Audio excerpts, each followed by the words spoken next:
Eu tinha falado também com o Pelotas, né, na entrevista que eu fiz, que eu acho que, apesar dos diversos programas de TV, show, rádio e tal que vocês vão, eu acho que vocês não são tão reconhecidos quanto deveriam, sei lá, até pelo próprio talento da banda, pela performance em palco.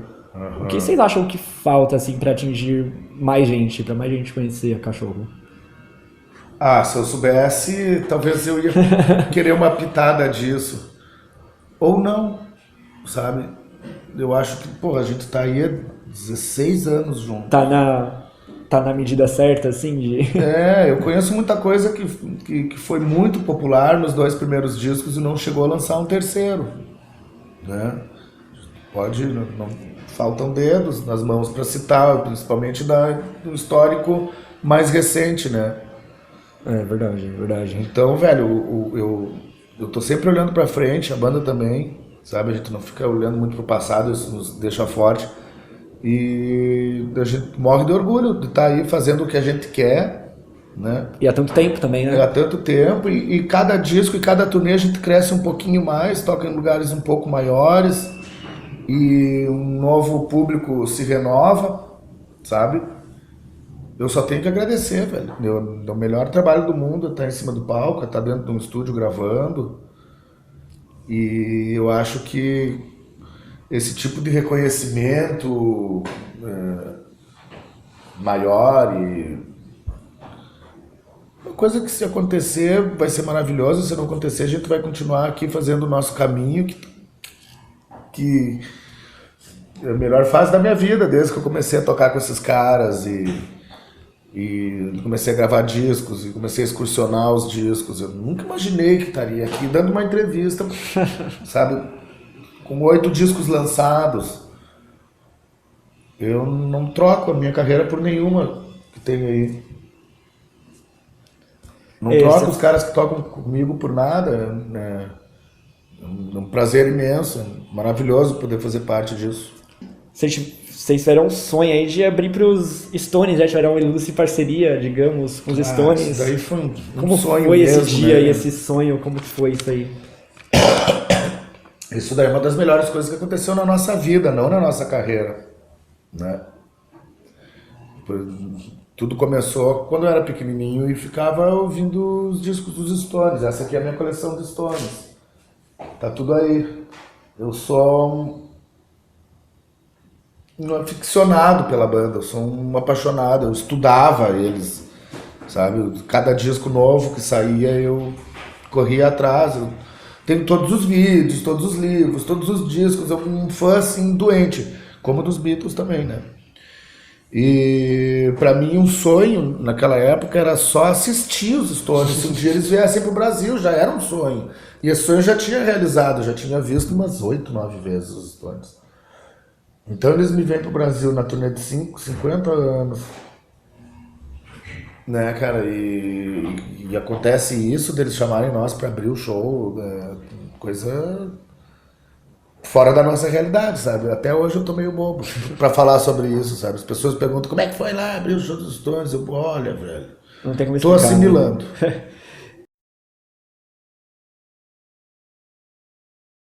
Tava falando aí desse show do Pista Livre, né? O Gross tinha dado o apelido carinhoso de Pista Deus o Livre, porque É, as piadas dele. por muito tempo sem tocar ele, por já ter tocado bastante anteriormente. Eu tenho que perguntar pra ele, eu não entendo as piadas Não, dele. sim, Eu tenho outro tipo de humor. mas no seu caso, assim, de tocar músicas do Pista que você não tocava fazia tempo, em show, Ah, pode assim. ser que sim. Que sempre tem aquelas que Eu acho que é vocês para esse tocam, lado, né? né? Porque Mas tem aquelas que vocês tiveram que relembrar como é que fazia pra não, tocar de novo. tem umas que a gente nem tocava na época, né? Então, ter que voltar no passado, pra mim sempre foi uma coisa muito chata. Eu gosto de olhar pra frente e tal.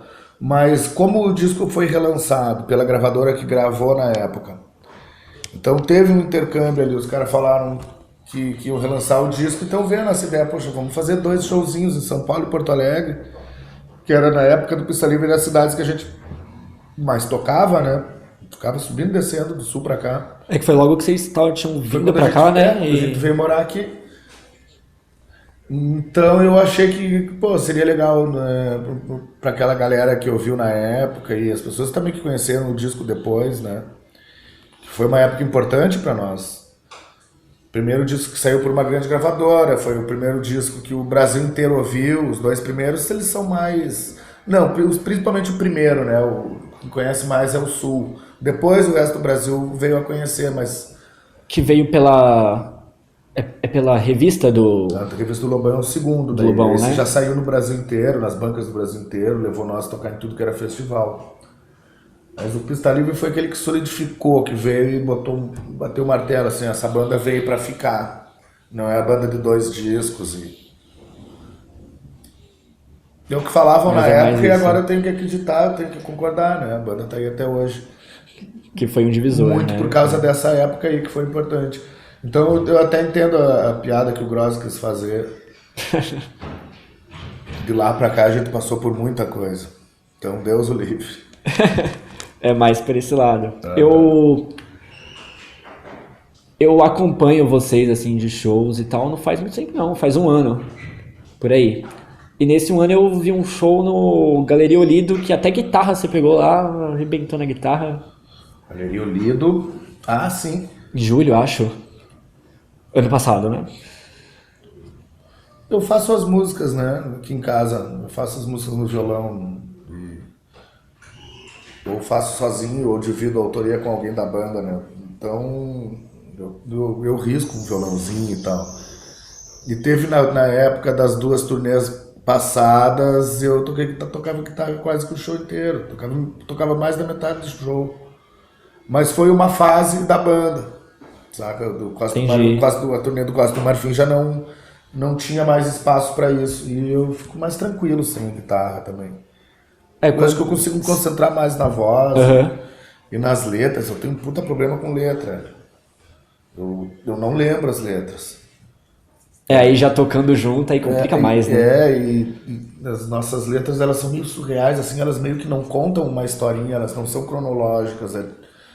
Por exemplo, Roda Gigante é uma música do Pista Livre, até hoje eu tenho a letra ali embaixo, porque ela não importa a ordem que tu cantar elas vão fazer o mesmo sentido. Ou vão fazer o mesmo sentido. Ou nenhum sentido também. Eu vi algum show livre, acho que de 2013. Aí eu tava vendo, caraca, o Beto toca guitarra, como assim? Porque os outros shows que eu tinha visto, você tava só na voz, né? Aí depois que eu vi lá no Lidl, agora sim eu tô vendo. Eu tenho minha guitarrinha pra canhoto ali, eu adoro fazer um som com a banda. Hoje não tem mais lugar pra isso no show. É outro repertório e tal. Tem essa também, né? E esses discos aí seus, você coleciona faz quanto tempo?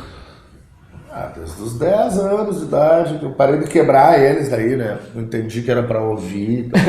Foi um pouco antes que eu entendi isso, mas com 10 anos... O meu pai já tinha uma coleção muito, muito grande, ele morou em Londres no começo dos 70, então ele veio com muita coisa importada de lá. E comecei a ver que os amigos ficavam apavorados como o pai tinha disco, né, também. As casas das pessoas normais tinham lá um equipamento 3 em 1, né? E ali uns 20 disquinhos pra cada lado. O rádio CD e disco, né? Aquele rádio CD e disco. Então ficava ali uns 20 disquinhos pra cada lado. O que eu tenho é um dos primeiros que saiu desse aí, pra você ver como desse 3 em 1, ainda tem. É bom guardar. Ainda tem desse aí. Faça o favor de guardar. Esse 3 em 1. E tá separado por artista, esse negócio. Tá bonito. É uma ordem que eu inventei aí, que fica mais fácil de eu pegar os discos quando eu tô aqui bebendo vinho e eu não consigo... Né, não consegue raciocinar direito. Eu me atrapalho e tal. Sei que os Stones estão aqui tem Sly Family Stone, Bob Marley, Beach Boys, aqui tem David Bowie, todos. E aqui são os Beatles e as carreiras solo. Consegue citar os seus 5 favoritos? Não existe, olha aí. que tem um Não existe, né, rock meu? americano, Bugs, tem Buffalo Springfield, tem os Neil Young aqui, Jimi Hendrix, Bob Dylan, Eric Clapton, mas ali Yardbirds, Cream, Só sonzeira. as coisas inglesas também aqui para esse lado aqui. A carreira solo do Clapton, tem os Jeff Beck. Aqui os Led Zeppelin novo que eu consegui, os Pink Floyd, Procol Harum, Ten Years After, Traffic, Faces, Rod Stewart, tem muita coisa, Small Faces, Kinks, The Who. Umas coisas mais modernas embaixo aí, os rocks anos 90. Ali tem Krautrock, eu tenho os Can, eu tenho aqui o Roxy Music, tem os Brian Eno, tem os... tem um monte de coisa. Aqui tem os discos mais brasileiros, todos os Mutantes, Caetano todos, Blood Oasis, Supergrass, Stone Roses, Smiths. É isso aí. É som pra caramba, nossa. É. E quando... Frank Zappa. Frank Zappa. Quando... Já falando desse... Isso aí, o que você costuma fazer, assim, de lazer quando você não tá trancado no estúdio ou tá em turnê, essas coisas? Eu fico sentado nessa cadeira que tu tá ouvindo o som. Eu fico estudando. Melhor coisa. Eu fico estudando, velho. No dia que eu for gravar um som e for mixar uma música e eu quero um certo tipo de som, eu sei da onde eu tiro, eu sei da onde eu ouvi, né? As pessoas chegam lá, eu quero a bateria igual do Led Zeppelin, mas até agora só escutou um MP3 nos fones e tal, nem Não, sabe não como dá, é que é, nem sabe como soa aquela bateria, né? E também não sabe que a peça mais importante é o cara que tá sentado na bateria, não é? É, mas tem muita diferença mesmo, né? Incrível de MP3 e coisa pra... O MP3 é triste. Pra LP. Perde muito. Uma das coisas mais chatas nesse processo todo digital é o jeito que a maneira que a galera mais nova escuta a música. Foi o que você falou, acho que uma vez, né? Que faz todo esse trabalho, né? Pra lançar em LP, né? No estúdio e tal, todo bonitão. Aí a pessoa Fica gravando com os maiores, fica ouvindo... cuidando de todos os detalhes de um disco na gravação, na mixagem, depois masteriza. Pra daí as pessoas baixarem e escutarem no que eles Enquanto acham. joga videogame, né? Enquanto joga videogame ouve. Ou enquanto tava conversando com as pessoas, que as pessoas não sentam mais na frente do som só pra ouvir som. Não tem essa cultura de vamos lá na tua casa lá fazer o quê? Vamos ouvir um som. Tá, mas como assim ouvir um som? Podemos conversar também? Claro, no que terminar o dia, sabe? Quando terminar, nós conversamos, exatamente. Vamos ouvir um som, cara, sabe? Como ver um filme. Né? As pessoas nova geração não tem muito isso, né?